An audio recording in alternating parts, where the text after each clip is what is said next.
루스트라라고 하는 곳은 지역적으로 이고니온 바로 밑에 있는 지역입니다.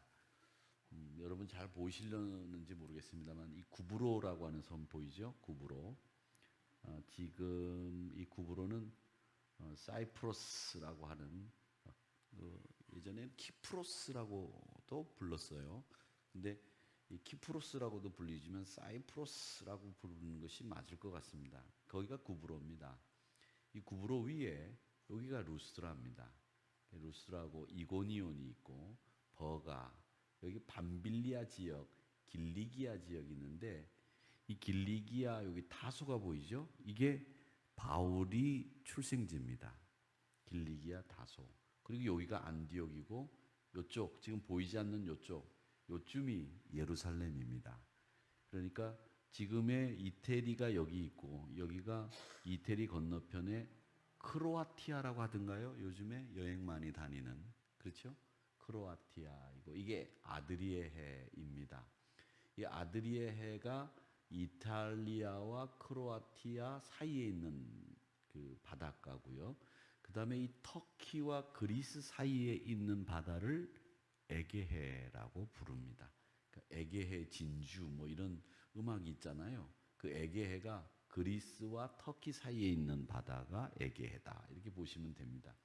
근데 바울 사도가 1차 전도 여행을 했을 때 이 안디옥에서부터 출발해서 구브로로 해서 버가 이 밤빌리아에 있는 버가, 더베, 루스트라, 이고니온 여기를 1차 전도 여행을 갔던 곳이 여기 루스트라라고 하는 곳입니다. 루스트라를 제가 이렇게 자세하게 여러분들에게 보여드리는 이유는 루스트라에서 일어났던 에피소드들을 이해하기 위해서는 이 루스트라 지역이 어떤 지역이냐라고 하는 것을 좀 알고 계셔야 됩니다.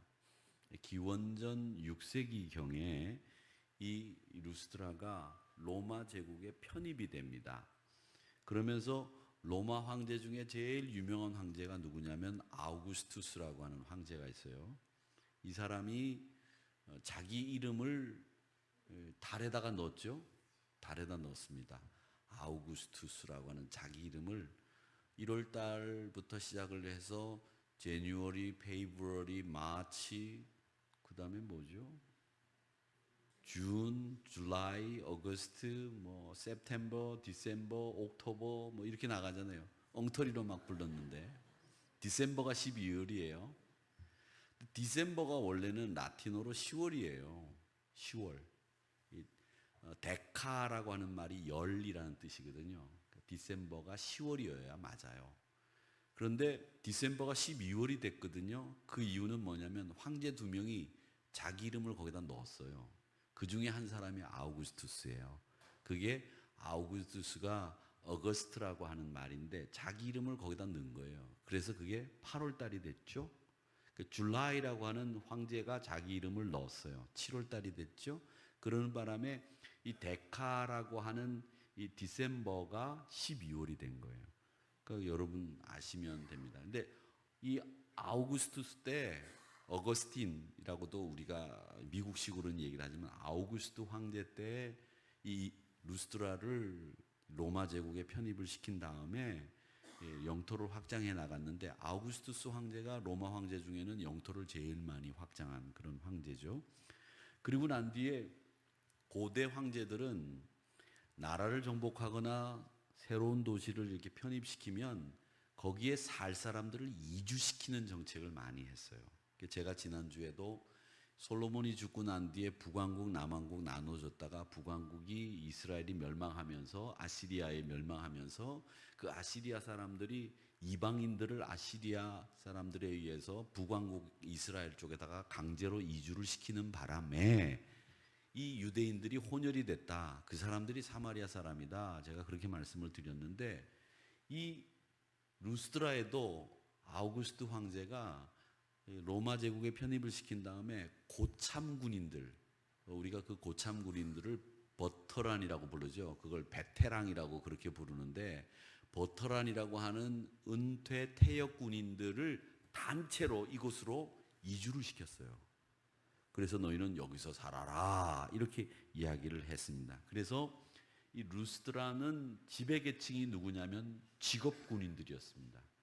근데 유대인들이 여기 살고 있기는 했지만 여기에 유대인들이 사는 곳에는 항상 뭐가 세워지죠? 회당을 세웁니다. 유대인들은 항상 회당을 세우는데 이 루스드라는 회당이 없어요. 그 말은 뭐냐면 유대인들이 많이 살지 않았다.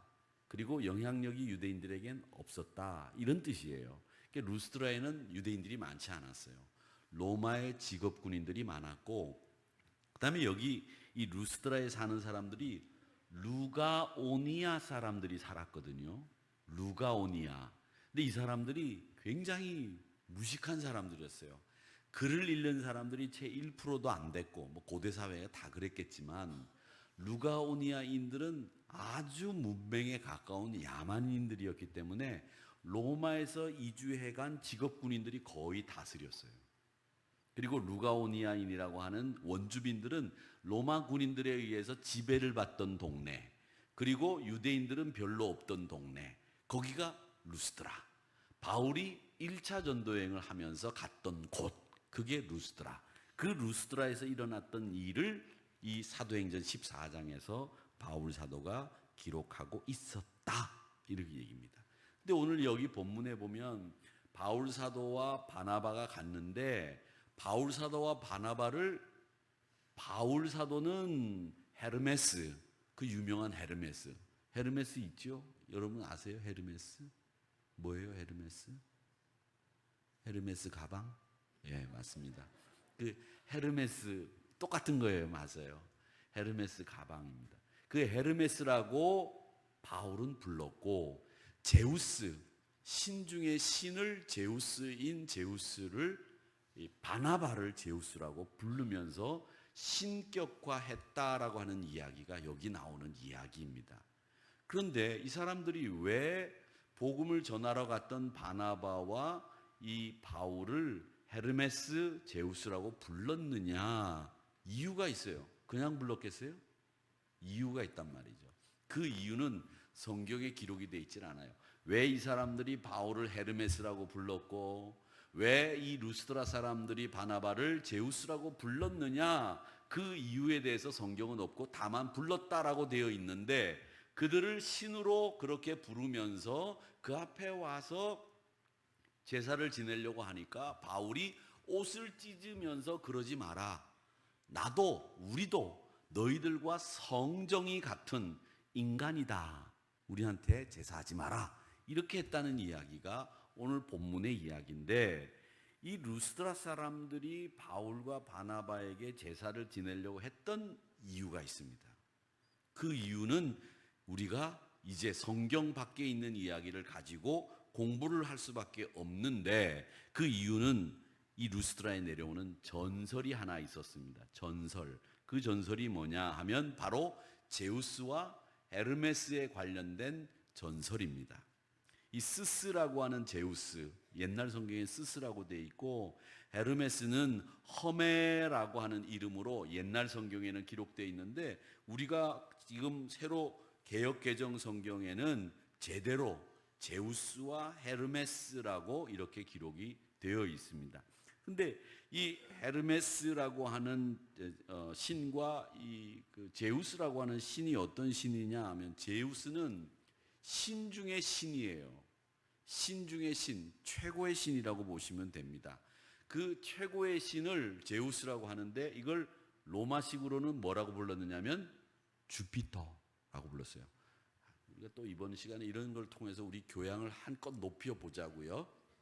아셨죠? 자, 제우스가 다른 이름으로 뭐라고요? 주피터. 아시겠죠? 교양이 한 단계 올라갔습니다. 자, 한 단계 더 올려볼까요? 주피터는 우리 태양계에 있는 행성 중에 뭘 가리키냐면 목성을 가리켜요. 아시죠? 한번 따라해보세요. 목성. 이게 주피터예요. 그리고 이게 로마식 이름이고, 그 다음에 이게 제우스의 또 다른 이름이에요.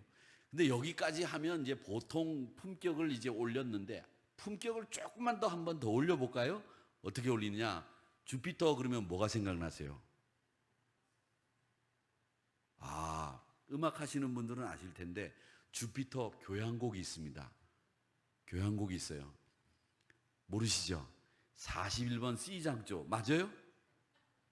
제가 기억하기로는 41번 C장조예요. 그게 주피터예요. 집에 가셔서 한번 들어보세요. 저는 지금은 이제 지휘를 하시는지 모르겠지만 그 부인이 이 첼로 연주자였나요? 죽은 남편이 바렌보임이고 부인 이름이 뭐였죠? 듀플레. 아시는 분들이 없는데 어쨌든 네, 그분이 지휘하는 주피터가 41번 C장조예요. 그게 한 단계 올라간 거예요. 그럼 이제 몇 단계 올라간 거예요? 우리가 지금 하나, 둘, 세 단계까지 올라갔죠? 여기까지만 올라갈게요. 제우스가 신 중의 신이다. 또 다른 이름은 주피터다. 이렇게만 아시면 됩니다. 자, 그런데 이 제우스는 신의 메시지를 전달해 주는 사람이기도 하지만 신중의 우두머리예요. 근데 이 헤르메스는 누구냐 하면 로마식 이름으로 하면 머큐리라고 부릅니다. 그 머큐리도 이 태양계 중에 하나가 있죠. 수성이 머큐리입니다. 이렇게 아시면 됩니다. 어쨌든 이 이야기를 여러분들에게 말씀드리는 이유는 뭐냐 하면 이 루스드라의 사람들이 왜 바울과 바나바를 제우스라고 헤르메스라고 불렀느냐 이걸 아셔야 되는데 이 제우스와 헤르메스가 루스드라를 예전에 찾아왔대요. 이게 전설이에요. 찾아왔는데 루스드라 사람들이 제우스와 헤르메스를 못 알아본 거예요. 그래서 이 루스드라가 그 신들을 못 알아보는 바람에 멸망당했습니다. 근데 그 신들을 알아본 사람이 딱 한 부부만 있었는데 그 사람이 우리 성경에 나오는 이름과 똑같은 빌레몬 그리고 바우시스라고 하는 부부가 이 제우스와 이 헤르메스를 알아본 거예요. 그래서 그를 극진히 대접을 했습니다. 그래서 루스드라가 완전히 멸망당하는데 빌레몬과 바우시스라고 하는 이 부인이 살아남았어요. 이런 전설이 루스드라에 내려오기 때문에 루스드라는 신이라고 하는 사람이 자기 동네에 찾아오면 멸망의 징조가 곧 다가온다 생각을 한 거예요. 그리고 신이라고 하는 존재가 자기네 동네에 찾아오면 멸망당할 때 그 신들을 영접하지 않으면 다 죽는다라고 하는 전설이 내려오고 있었기 때문에 이 사람들은 루스드라를 전도하러 온 바울과 바나바를 기적을 일으키고 사람을 고치니까 신이라고 생각을 하고 잘생긴 바나바를 제우스, 말 잘하는 바울을 헤르메스 이렇게 부르면서 그들을 신으로 영접했다 이 얘기가 되는 거예요. 그 전설 때문에. 그래서 이 제우스라고 불리웠던 바나바와 헤르메스라고 불리웠던 바울이 내가 신이 아니다라고 하는 이야기를 하면서 그들이 인간으로 성정을 가지고 있다라고 하는 것을 이야기하고 있었다, 했다라고 하는 얘기입니다. 그러니까 이제 이 이야기를 보면서 이 사람들이 그렇게 했던 이유가 그들에게 내려왔던 멸망에 관련된 이야기에 그런 전설이 있었기 때문에 신들로 영접하지 않으면 죽임을 당할 수 있다라고 하는 두려움 때문에 바울과 바나바를 섬겼구나 이렇게 이야기를 우리가 알 수 있다라고 하는 겁니다. 자, 이렇게 해서 바울이 바나바가 이 루스드라를 전도하다가 이런 일들이 있었다라고 하는 것을 이야기를 하는 겁니다. 그래서 바울이 이제 그렇게 사람을 고쳐주고 이제 안전뱅이를 일으켜 주니까 과거 조상들이 신을 못 알아봐서 죽임을 당하고 멸망을 당했는데 우리는 그럴 수 없다 이렇게 생각을 해서 소를 잡고 꽃을 만들어서 가지고 오고 이렇게 했다라고 하는 이야기입니다. 자, 여기서 우리가 여기까지 이야기를 정리를 해보면서 한 가지 생각을 해보자고요. 뭘 생각해 보느냐? 왜 사람들이 우상 숭배하는지, 왜 사람들이 점을 보러 다니는지, 왜 사람들이 매일 신문에 나오는 띠를 가지고 오늘 동쪽으로 가지 마라, 서쪽으로 가지 마라, 오늘 61년생들은 조심해라 이런 이야기를 하느냐 하는 거예요. 그런 얘기를 왜 합니까? 여러분, 우상숭배의 가장 큰 원인은 뭐냐면 두려움입니다. 두려움. 루스드라 사람들은 조상들이 신을 대접하지 않아서 우리가 화를 당했다는 그 이유로 바울과 바나바를 숭배했어요. 세상을 살다 보면 두려운 일들이 제일 많이 생기는데 언제 제일 많이 생기느냐? 사람이 아프고 사람이 병들면 두려워져요. 근데 여러분, 통계를 냈어요. 한국 리서치에서 통계를 냈는데 우리나라 도시들 가운데서 두려움을 제일 많이 느끼는 사람들 분포가 어디가 제일 많으냐? 두 도시가 나왔어요. 어딘 줄 아십니까? 우리나라 도시들 가운데 두려움을 제일 많이 느끼는 사람들이 많이 사는 곳 두 도시. 하나는 경상도, 하나는 경기도예요. 하나는 인천, 하나는 대구입니다. 이 대구 분들과 인천 분들이 두려움을 제일 많이 느끼며 산대요. 보통 61.2%, 61.4% 정도 되는 대구 분들이나 인천 분들이 두려움을 제일 많이 느끼며 산다고 통계가 나와 있어요. 그 말은 뭐냐면 반대로 얘기하면 우상 숭배가 제일 많이 일어날 수 있는 곳이 어디다? 대구와 인천이다. 그러니까 대구 가보면 절이 어마무시하게 큰 절들이 있고요. 불상도 어마무시한 저 불상이 어디 있느냐? 대구 있어요. 그 대구에서 가까운 데가 어디냐? 우리나라에서 제일 큰 절이 있는 합천 해인사가 있는 곳이 대구에서 제일 가까워요. 그런데 그런 곳이 제일 두려움을 많이 느끼는 사람들이 사는 곳이다라는 겁니다. 여러분, 우리가 두려움을 많이 느끼고 살고 두려움을 느끼고 살면서 이 두려움을 어떻게 해결할까 고민을 하다가 결국 뭘 하냐? 점치고 사주 보고 관상 보고 한다는 거예요. 그러니까 점을 보거나 우상 숭배하는 사람들의 가장 큰 특징은 두려움이 다른 사람보다 많다. 이게 결론이에요. 근데 두려움은 누구에게나 다 있어요. 제가 부목사 시절에 주일날 교회를 가다가 차를 타고 이렇게 가는데 옆에서 교차로에서 제가 교차로를 빠져나가는데 제 옆구리를 어떤 차가 와서 꽝 들이받더라고요. 제가 다 지나갔는데 제 차 뒤를 꽝 받아가지고 제가 핑 돌았어요. 그리고 난 뒤에 교차로에 들어서기만 하면 누가 옆에 와서 꽝 받는 것 같아. 그런 느낌이 들더라고요. 그게 한동안 가더라고요. 그게 소위 말하는 트라우마라고 하는 거구나라는 것을 나중에 알았어요. 한번 상처를 입고 한번 피해를 당하면 그 피해를 또 당할까 봐 두려움을 갖는 것, 그게 트라우마예요. 근데 이런 트라우마와 두려움이 우리 사람들에겐 다 있는 거예요.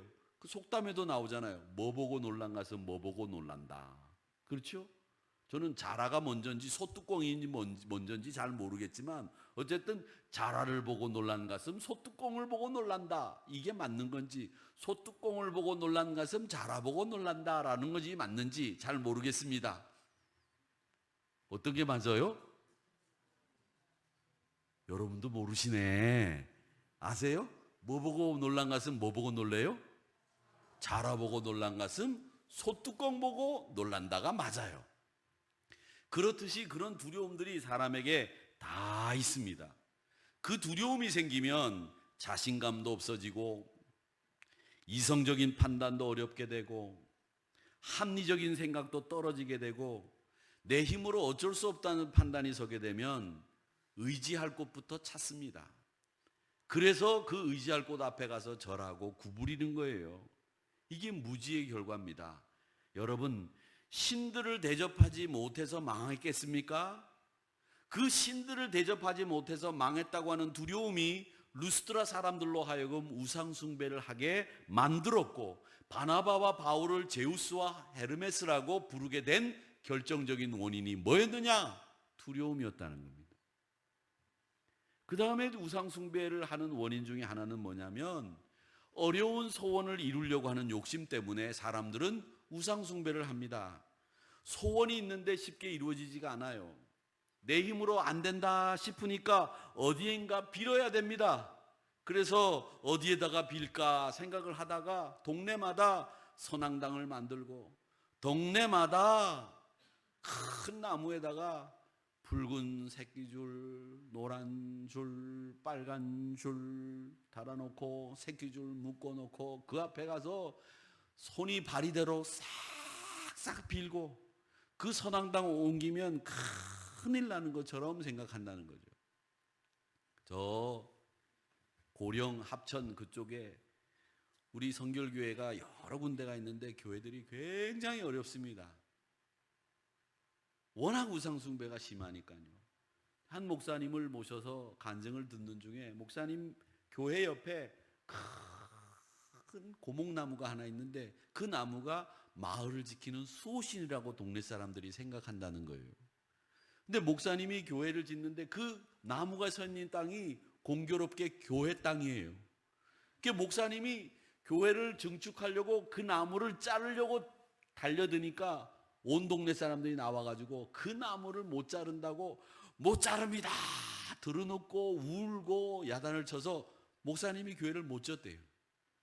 그런데 교회를 못 짓고 선앙당에 그 나무를 고목나무를 그냥 두는데 동네 사람들이 말이죠 시름시름 아프기 시작하더니 한 사람 두 사람 죽더래요. 진짜로. 그러니까 목사님이 예수 안 믿는 사람인데도 다 찾아가서 장례 치러주고 위로하고 그러면서 설득을 했대요. 이 고목나무가 우리를 지켜주는 게 아니라 우리 하나님이 우리를 지켜주시는 겁니다. 교회를 지어야 이 우환이 끝납니다. 그걸 이용했대요. 그랬더니 그 나무를 베라고 동네에서 허락을 해줘서 그 동네 어른들 허락하에 그 나무를 베고 교회를 짓고 그 동네가 복음화되고 그 동네가 공장이 들어서고 그 동네가 젊은이들이 잘 되고 그렇게 됐다는 이야기를 간증을 하시는 것을 제가 들은 적이 있습니다.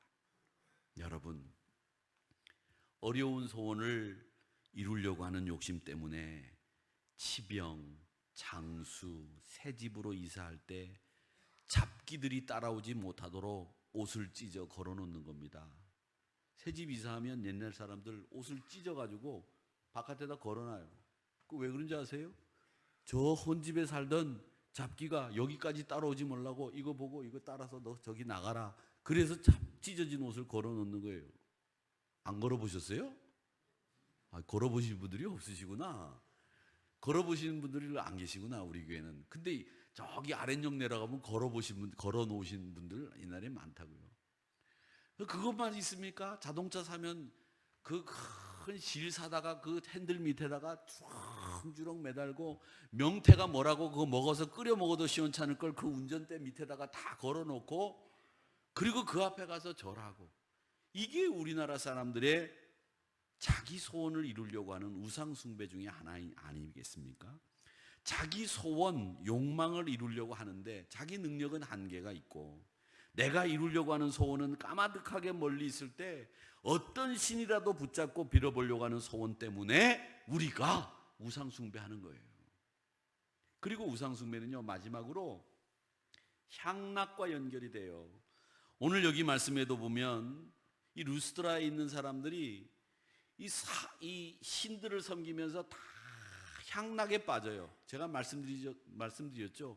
고린도 교회, 에베소 교회 거기에 다 성전들이 있는데 그 성전이 뭐 하는 데냐 하면 아데미 신전 이런 그런 신전들은 다 몸을 파는 여자들이 3,000명 5,000명씩 있었다는 거예요. 향락에 연결되는 도시 그게 고린도 에베소였어요. 우상을 숭배하는 데는 다 그런 게 있습니다. 다 그래요. 그래서 우상을 섬기는 사람들의 특징이 뭐냐? 우상을 섬기는 사람들이 회개했다는 거 보셨어요? 저는 교회 다니는 분들이 회개했다는 말은 들어도 우상 숭배하는 분들이 회개했다라는 말은 들어본 적도 없고 앞으로 들을 일도 없을 것 같아요. 여러분, 기복신앙의 사람들의 특징이 뭐냐? 회개하지 않습니다. 기복신앙의 특징이 뭐냐? 자기 성찰이 없어요. 자기 변혁이 없어요. 이게 우상 숭배의 특징이라는 겁니다. 그래서 우상 섬기는 사람들은 죄에 대한 가책이 없습니다. 심지어 향락에 빠지는 거예요. 무당 춤추는 거 보셨어요? 여러분 보신 분들 계실 거예요. 요즘에는 무당 구슬하는 것도 말이죠. 어디 저 산에 올라가서 아무도 없는 데 가서 한다고 그러더라고요. 근데 옛날에는요, 아니요. 얼마 전까지만 해도 시골에는 무당 굿하는 소리가 여름에 창문 열어놓으면 들렸어요. 제가 들었어요. 근데 그 소리를 저녁에 들으면 기분이 굉장히 나빠. 우리 예수 믿는 사람들은요. 쿵쿵쿵 덕쿵 쿵쿵쿵 덕쿵 이게 멀리서 들어온단 말이에요.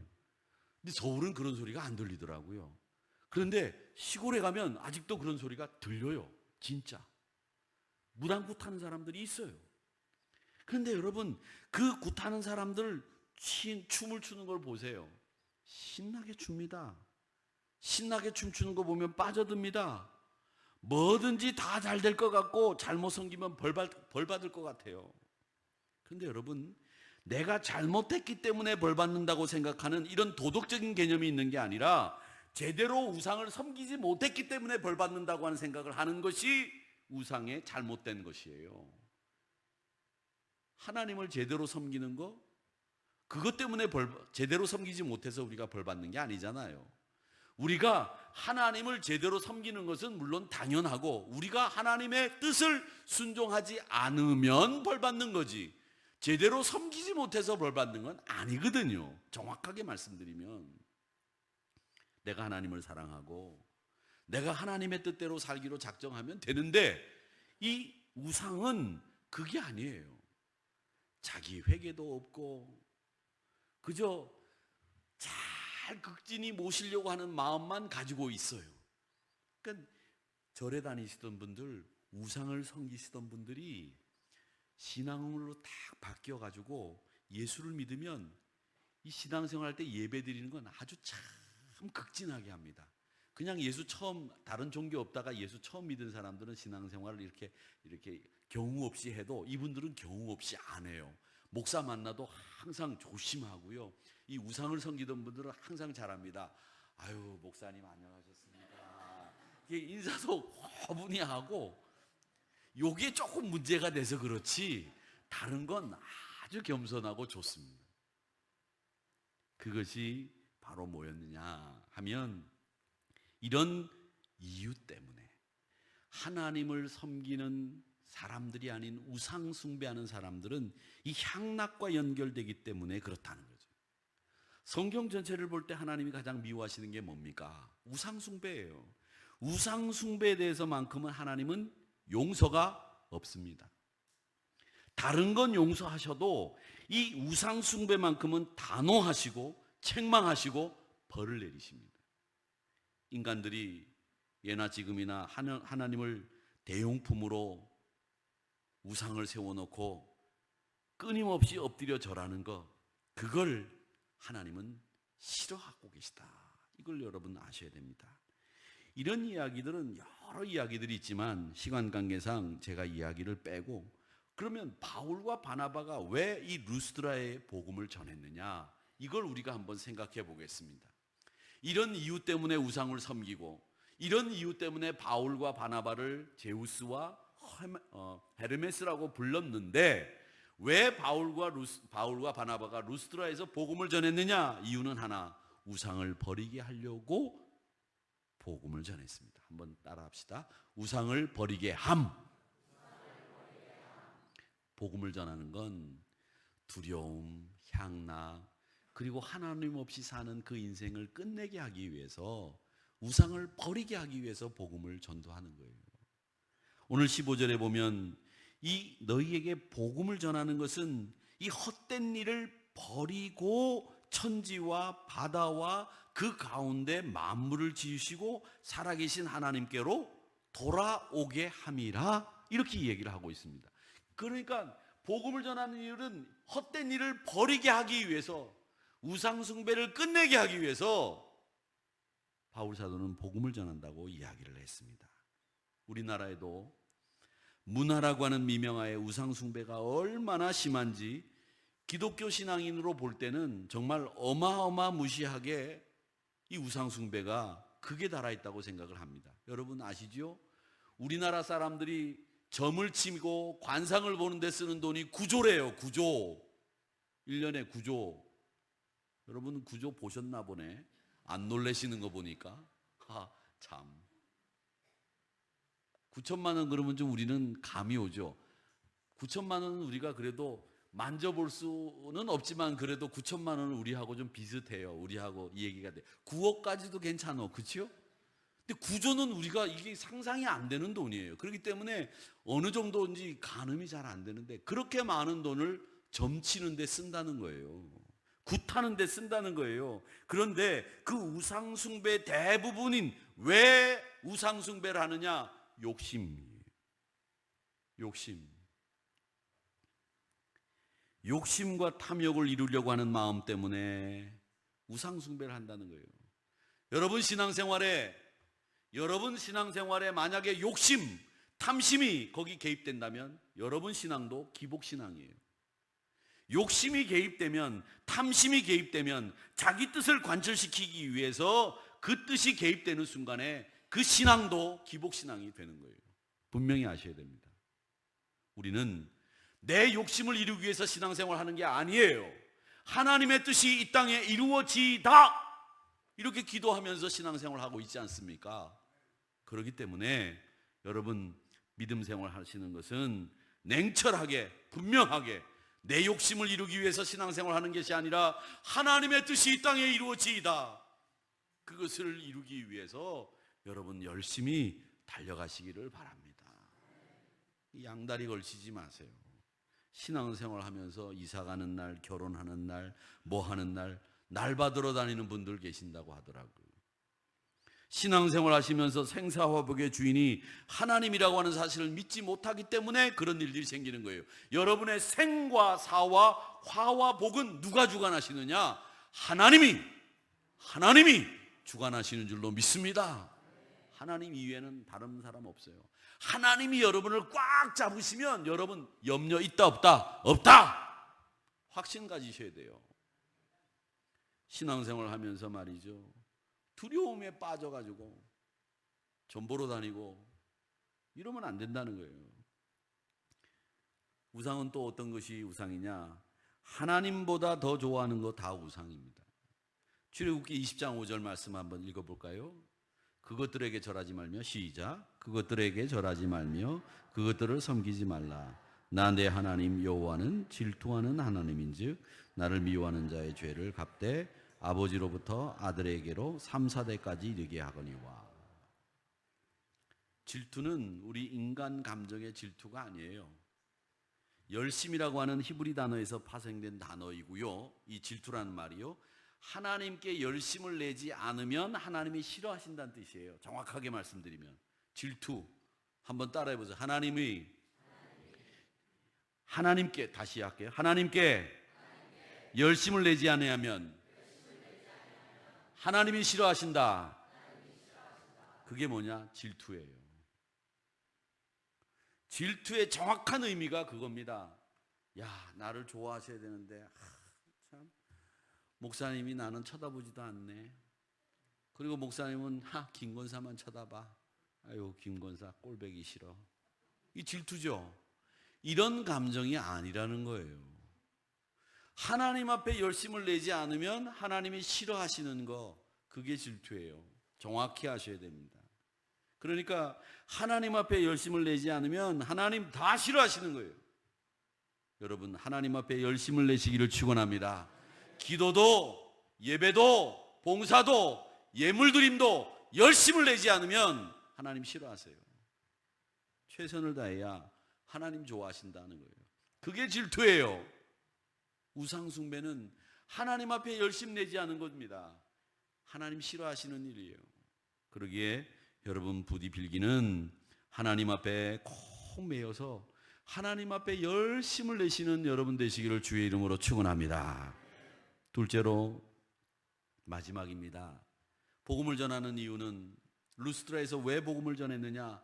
하나님께 돌아오게 하기 위해서 복음을 전했습니다. 15절을 읽어보겠습니다. 시작. 이르되 여러분이여 어찌하여 이러한 일을 하느냐? 우리도 여러분과 같은 성정을 가진 사람이라.